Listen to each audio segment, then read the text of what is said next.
The internet is what you make of it, is the sort of the fundamental challenge. The internet, social media, Twitter, Facebook, all of these things are neutral tools. They can be used for good and for evil. Barack Obama was elected in 2008 by the internet and by millennials.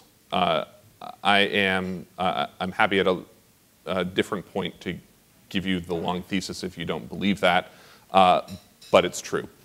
And it's not that Obama, that the internet was solely responsible for the election of Barack Obama.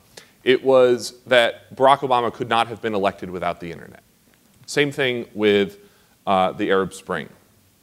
It is not that Tunisia or Egypt or Libya or Syria or any of these things as they're playing out are the Twitter revolution. That a bunch of people got on Twitter, wrote really angry things, and then the governments collapsed. It's that none of these revolutions could have happened without Twitter, without the social media, without the technology that underpinned and accelerated and enabled them. So the challenge of all of this is it's really easy to be really lazy on the internet. And I think that the worry that I have with the millennial generation, which has actually not been borne out thus, because I think that there are interesting examples of how the millennials, particularly with the Obama campaign in 2008, did turn online interest into offline action.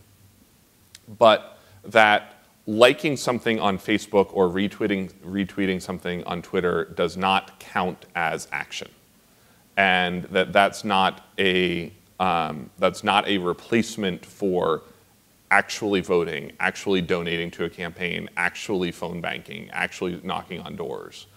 And that I think the sort of worst example of this this year was the Coney 2012 video, where people were like, no, dude, I totally watched that. I'm all up on that now.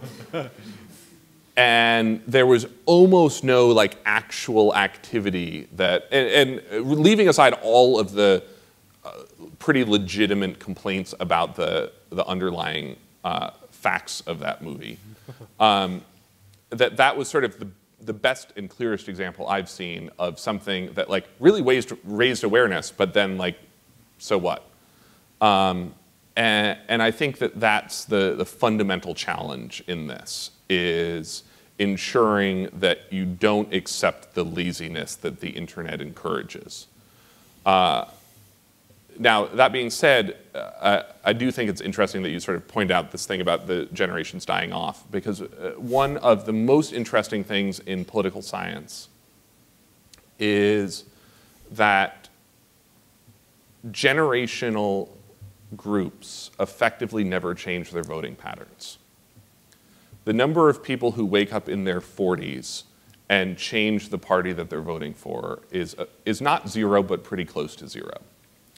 And that in the last 80 years, all of the shifts in parties in the political process, Republican to Democrat, and back, are because generations die off and new generations come in. And that all of the political science shows that once a voter votes for the same party for president 3 times in a row, they will effectively never change the party that they vote for. And one of the things that's really interesting to see as the greatest generation ages out and baby boomers begin to retire is the way that the millennial generation is beginning to lock in Democratic.